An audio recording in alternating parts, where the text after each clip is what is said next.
আজ আন্তর্জাতিক মাতৃভাষা দিবস।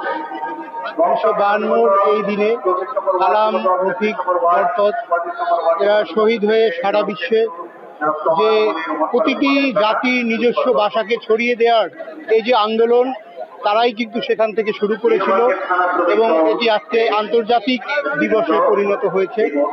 বাংলা পৃথিবীর শ্রেষ্ঠ ভাষা, এই ভাষাকে সারা বিশ্বের কাছে ছড়িয়ে দিতে বাংলা ভাষার প্রচার এবং প্রসারের বিকল্প নেই। বাংলা ভাষা অত্যন্ত সমৃদ্ধ একটি ভাষা। এই ভাষার শব্দ ভাণ্ডার, এই ভাষায় যে অভিব্যক্তি, এই ভাষার মাধুর্য, এর সাথে পৃথিবীর কোনো ভাষার তুলনা হয় না। আমরা আশা করব এই প্রজন্মের যারা আমার, যেমন আমি বাচ্চাকে নিয়ে এসেছি, যাতে বাংলা ভাষা পৃথিবীতে ছড়িয়ে দেওয়া যায় এবং বাংলা ভাষার যে ঐতিহ্য আছে ওরা যাতে এর গুরুত্ব উপলব্ধি করে, যে বাংলাকে যদি আমরা সঠিকভাবে তুলে ধরতে পারি তাহলে জাতি হিসেবে আমাদের শ্রেষ্ঠত্ব অর্জন করতে আমাদের বেগ পেতে হবে না। আমরা আশা করি এই দিনে সকল ভাষার প্রতি শ্রদ্ধা রেখে বাংলা ভাষাকে আমরা পৃথিবীর বুকে ছড়িয়ে দেব, এইটাই আমাদের প্রত্যাশা। আমাদের তাদের প্রতি যদি শ্রদ্ধাবোধ আমাদের না থাকে তাহলে জাতি হিসেবে আমাদের অস্তিত্ব থাকবে না। এই জন্যই বাঙালির স্বার্থে আমাদের তাদেরকে অবশ্যই শ্রদ্ধা নিবেদন করতে হবে।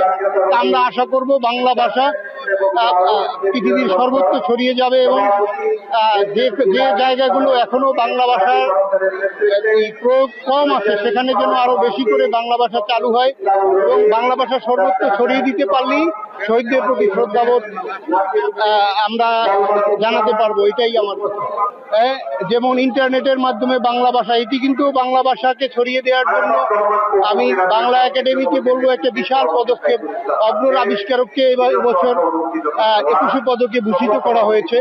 এরকম বাংলাকে এবং বাংলাকে দিয়ে যারা কাজ করবে তাদেরকে যদি আমরা সম্মানিত করতে পারি, এইভাবে জাতীয়ভাবে পুরস্কৃত করতে পারি এবং বাংলাকে ইংরেজির পাশাপাশি বাংলা ফ্রন্টগুলো যদি আরো উন্নত করা যায় তাহলে একদিন এই বাংলা ভাষা সারা পৃথিবীতে বাংলা ভাষা ছড়িয়ে পড়বে। এটা একটা দেশপ্রেমের অন্যরকম একটা অনুভূতি। প্রতি বছরই আমি আমার মেয়েকে আমার সপরিবারে আমরা আসি, যাতে ওরা এই নূতন প্রজন্ম বুঝতে পারে বাংলা ভাষা এবং বাঙালির এই যে প্রাণের ভাষা, এই ভাষার প্রতি যে আমাদের মমত্ববোধ, এই ভাষার সমৃদ্ধি, এটি যেন ওরা সচক্ষে দেখে উপলব্ধি করতে পারে, ওদের মধ্যে যাতে দেশপ্রেম জাগ্রত হয়, এজন্যই মূলত নিয়ে আসে। অবশ্যই ভালো লাগছে। গত কয়েক বছর তো বিভিন্ন কারণে আসা হয় নাই, এই বছর মানুষের স্বতঃস্ফূর্ততা দেখে খুবই ভালো লাগছে। বিশেষ করে 21শে ফেব্রুয়ারি স্বাধীনতা দিবসে প্রথম সোপান বা প্রথম জাগরণ, এই দিনেই মানুষ সবচেয়ে বেশি নিজের স্বাধীন অস্তিত্ব নিয়ে ভাষা যে আসলে একটা মানুষের অস্তিত্বে জানান দেয়, সেই জিনিসটা বোঝার জন্য সারা পৃথিবীতে একটা মানে বড় একটা মার্ভেলাস একটা দৃষ্টান্ত তৈরি করেছে বাঙালি। তো সেই দিনের অংশীদার হতে পেরে জাতি হিসেবে তো অবশ্যই গর্বিত এবং আজকের এই দিনে এই জায়গার নিরাপত্তা ব্যবস্থা থেকে শুরু করে সবাই যেভাবে স্বতঃস্ফূর্তভাবে পুজোতে এসেছে এবং পালন করছে, ব্যাপারটা অবশ্যই খুবই আনন্দদায়ক। আসলে তারা যেটা প্রাপ্য, আসলে প্রথম কথা যেটা আমি বলবো সেটা হচ্ছে যে আসলে এটা তো হচ্ছে একটা অমূল্য দান। তো এই দানের আসলে কোনো প্রতিদান হয় না অবশ্যই। তারপরেও আমরা যেহেতু একটা ইয়ার মধ্যে দিয়ে যাচ্ছি, ভাঙাচোর অবস্থার মধ্যে দিয়ে যাচ্ছি, আমি মনে করি মানুষের অন্তর থেকে তাদের প্রতি যে শ্রদ্ধা এবং ভালোবাসা, সেটা আমরা আনডাউটেডলি দিতে পারি, সে ব্যাপারে কোনো সন্দেহ নাই। তবে জাতি হিসেবে বা দেশ হিসেবে তাদেরকে যে মর্যাদাটা যেভাবে দেওয়া উচিত, সেটা আসলে আমরা শুধু কেন যেন আমার কাছে মনে হয় 21শে ফেব্রুয়ারির দিনেই দেই। এই দিনই আমরা তাদেরকে বেশি বেশি স্মরণ করি, পুরো বছর স্মরণ করি না, এটা দুঃখজনক। আমি মনে করি তাদের মর্যাদা এবং তাদের মানে ইতিহাসে তাদের যে অবস্থান, এটা নিয়ে আরো অনেক প্রোগ্রাম হইতে পারে বা অনেকভাবে বাঙালি মনে করতে পারে বা তাদেরকে শ্রদ্ধা জানানোর আরো কিছু মাধ্যম হইতে পারে, যার মাধ্যমে শত শত বছর ধরে তারা বেঁচে থাকবে আমাদের হিসাবে।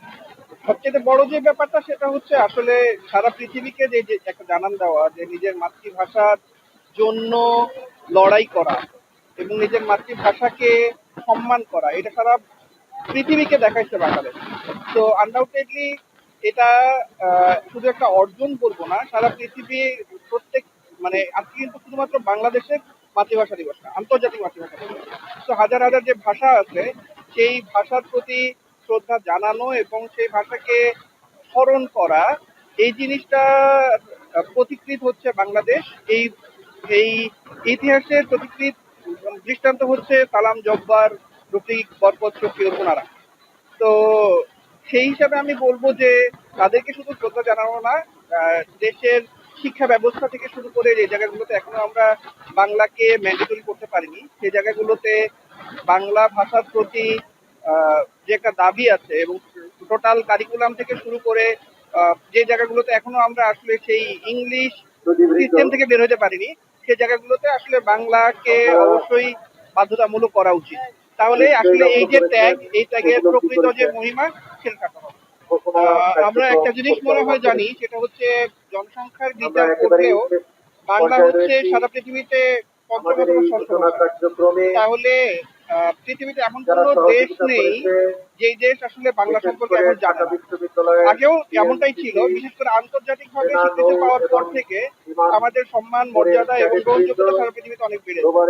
তো আমাদের দেশের যে ভাষা স্বাধীনতা, এগুলোর যে প্রকৃত ইতিহাস, এইটাকে সারা পৃথিবীতে প্রচার করতে হবে। এবং একইভাবে ভাষার প্রতি যে শ্রদ্ধা এবং যে ভালোবাসা, এইটাকে জাগরিত করার জন্য বিশ্বের বিভিন্ন দেশে যারা বাঙালি কমিউনিটি আছে তারা বিভিন্ন প্রোগ্রাম অলরেডি পালন করে। তবে সেটা যদি সেই ব্যাপারে যদি বাংলাদেশ সরকারের কিছু প্রণোদনা বা কিছু উদ্যোগ থাকে, তবে তারা আরো বেশি আগ্রহী হবে এবং সারা পৃথিবীতে এই বাঙালি জাতির যে গৌরব উজ্জ্বল ইতিহাস, ভাষার জন্য জীবন দেওয়া, বাংলা সংস্কৃতি, এই জিনিসগুলোকে ছড়িয়ে দেওয়া এবং জানানো, বাঙালির প্রতি মানুষের শ্রদ্ধাশীল হওয়া এবং ভালোবাসা, এটা আরো বৃদ্ধি পাবে। তো সেই ক্ষেত্রে আমি মনে করি জাতীয় পর্যায়ে বা আন্তর্জাতিক পর্যায়ে অনেক উদ্যোগ নেওয়া যেতে পারে। নিউ ইয়র্ক থেকে সম্প্রচারিত TVN 24 টেলিভিশন বিশ্বজুড়ে বাঙালির কণ্ঠস্বর।